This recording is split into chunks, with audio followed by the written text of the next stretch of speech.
Bem-vindo ao Clube dos 545. Que alegria estar aqui iniciando esse projeto juntamente com vocês. Eu sou o pastor Mateus Maia e quero te ajudar na leitura e entendimento da palavra de Deus.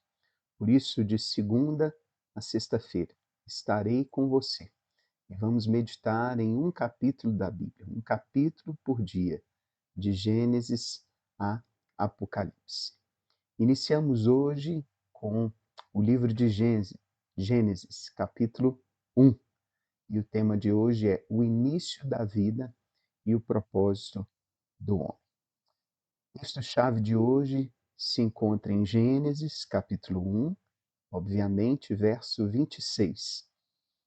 E fala assim: Deus disse: façamos o ser humano à nossa imagem, conforme a nossa semelhança.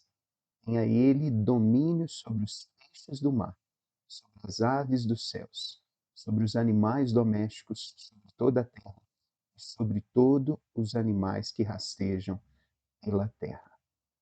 A palavra Gênesis, que vem da tradução grega do Pentateuco, os 5 primeiros livros da Bíblia, significa origem ou início. O título hebraico pode ser traduzido também como no princípio, assim como as primeiras palavras do livro, do primeiro versículo. No princípio criou Deus os céus e a terra.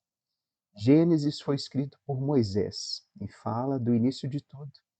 O início da criação, o início da humanidade, o início do pecado, o início do povo de Deus. A ciência, ela tenta explicar como as coisas acontecem. Gênesis explica a razão de tudo existir.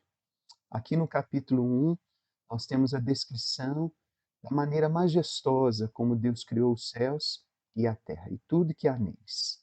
Elohim, por meio da sua palavra, trouxe as coisas à existência em 6 dias, a começar da luz, da água e da terra, da relva e das plantas, dos luminares, sol, lua e estrelas, peixes e animais, e também a criação do ser humano. Deus é tão poderoso que Ele mesmo fez tudo de forma maravilhosa e organizada. Cada coisa no seu dia, manhã e tarde, conforme a sua espécie, e ainda no 7º dia descansou, deixando desse modo um padrão para o ser humano organizar a sua vida em dias e estações, e depois também descansar.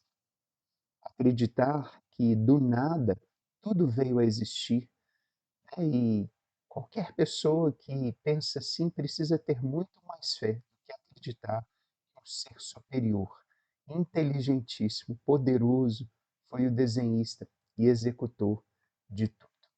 Colossenses 1,17 diz: Ele é antes de todas as coisas, nele tudo subsiste.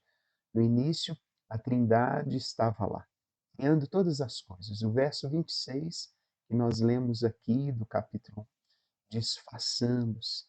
E por que isso? Porque estavam juntos, Deus Pai, Deus Filho e Deus Espírito Santo. E João, o evangelista João, discípulo de Jesus no seu evangelho, diz, no primeiro capítulo, os 3 primeiros versículos: no princípio era o Verbo estava com Deus e o Verbo era Deus.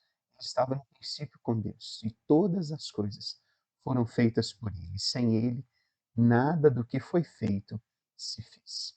Assim como Deus se apresenta em 3, o Deus Trino, a matéria também é composta por 3 partículas subatômicas: os prótons, os nêutrons e os elétrons. A água também se apresenta em 3 formas: o estado líquido, gasoso e o sólido. E até o homem é tripartidário.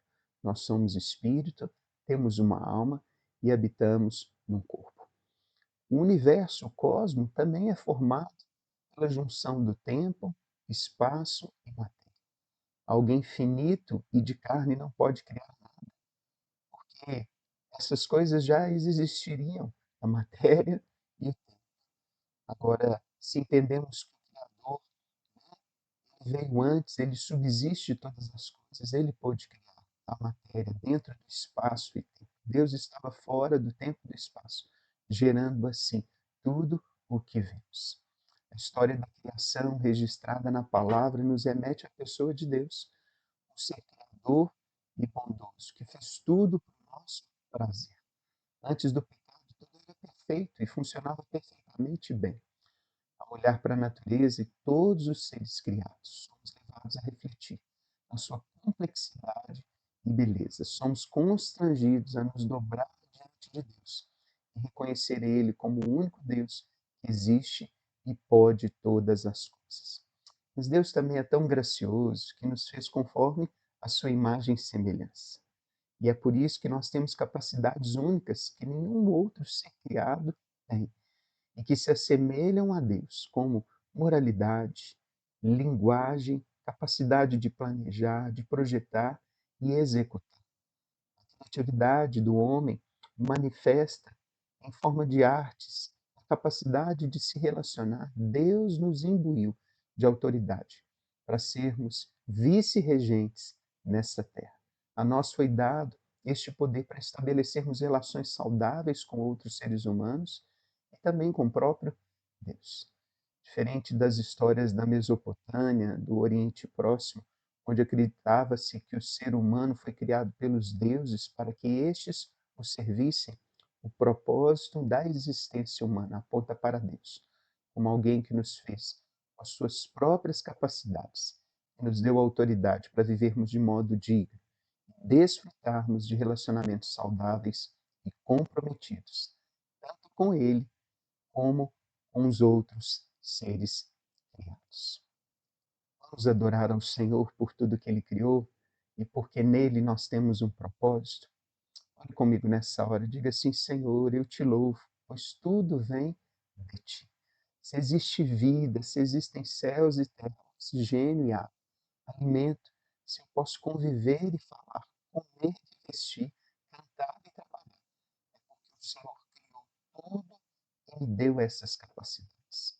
Ajuda-me a viver relacionamentos dignos, saudáveis e comprometidos, e assim devolver a Ti toda a glória que reflete em mim. Amém e amém. Obrigado pela sua companhia de segunda a sexta. Amanhã temos mais um capítulo da Bíblia, a palavra de Deus. E assim nos despedimos. E ficamos assim. Eu oro por você e você ora por mim. Um forte abraço e Jesus te abençoe.